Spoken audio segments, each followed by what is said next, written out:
Think about this. You are excited to sell your house, you get it ready, you do all the things, and you put it on the market, and you're excited for showings and open houses and offers, and you don't get the offers, and your house doesn't sell. What do you do now? We're going to talk about it.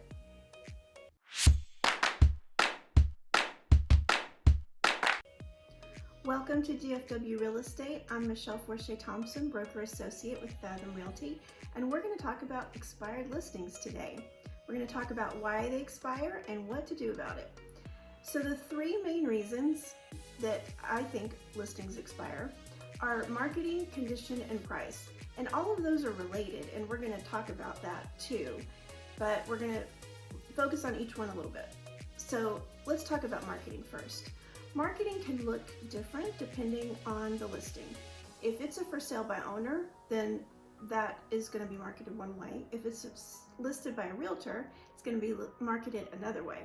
So if you are selling by owner, trying to sell by owner, and your marketing includes maybe listing it online with Zillow or somewhere else, probably a sign in the yard, you might be sharing it on social media, letting people know about it.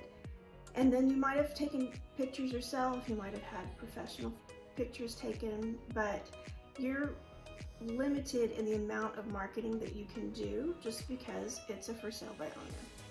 So the quality and the quantity, super important. You want to make it the highest quality that you can, and you want to get it out there in as many different ways as you can. If it's listed with a realtor, the same rules still apply. Quantity and quality are important. We list it on the MLS, which will expose the listing to the greatest pool of qualified buyers. And then we also do a lot of other things. Now, we're not all created equal, and we don't all run our businesses the same way. So different realtors do market in different ways. Some will not do professional photography. They will just take pictures with their phone and put it online. There may not be a lot of pictures. They may not look great.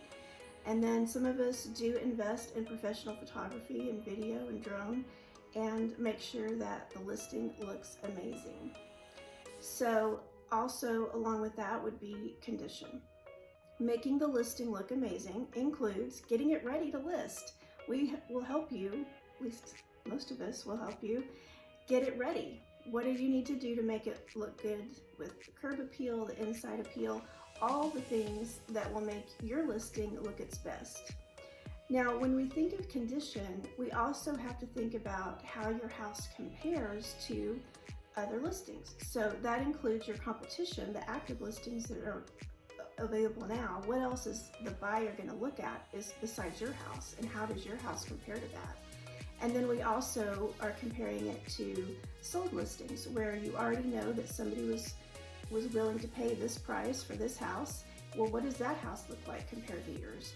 So we do all of that evaluation and help you come up with what you need to do to make your house compare well to your competition and to the sold comps. And then what are we going to do for the marketing? See, it's all related. How are we going to market it and then make it look its best in the marketing?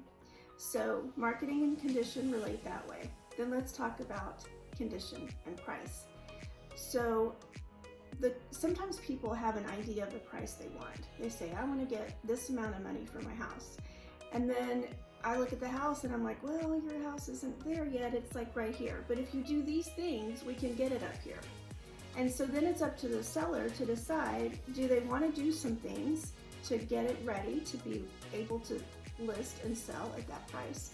Or does that sound like too much work and they decide, okay, well, what can we list it at if just the way it is right now, and we talk about that. And so then they can decide how much work they want to do and what's the right price based on the condition. So the condition and the price are really strongly related. And a lot of times when I see expired listings, that's where the disconnect is. The price did not match the condition, or the condition did not match the price.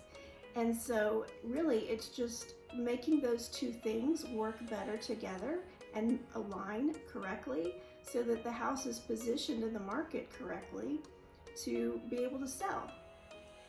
So if you have not listed your house yet, but you want to prevent an expired listing, those are the things you need to think about. If your listing has already expired or you canceled it because it wasn't selling and you still want to sell, I would think about what, with the previous listing, what are the things that I'm talking about? Do any of those resonate with you? Does that sound like what happened with your house? Now, of course, there can always be, different factors that are uncommon. People can just change their mind, or their plans change. Maybe they were going to move for a job and then the job wasn't going to happen, so they weren't going to move anymore. Things like that happen, and that's different than what we are talking about in preventable things, where you still want to sell your house, and we can do things to help make that happen. So if you have an expired listing and you want to talk about getting it sold, you're still wanting to sell, you still have plans that you want to fulfill, I would love to talk to you and see what kind of strategies we can come up with to make that sale happen for you. If you have any questions about any of this, if you have other questions that you want to talk about, my contact information is below. Please subscribe and turn on notifications so that you know about all the videos that I'm posting for you. And I will see you on the next one. Thank you so much.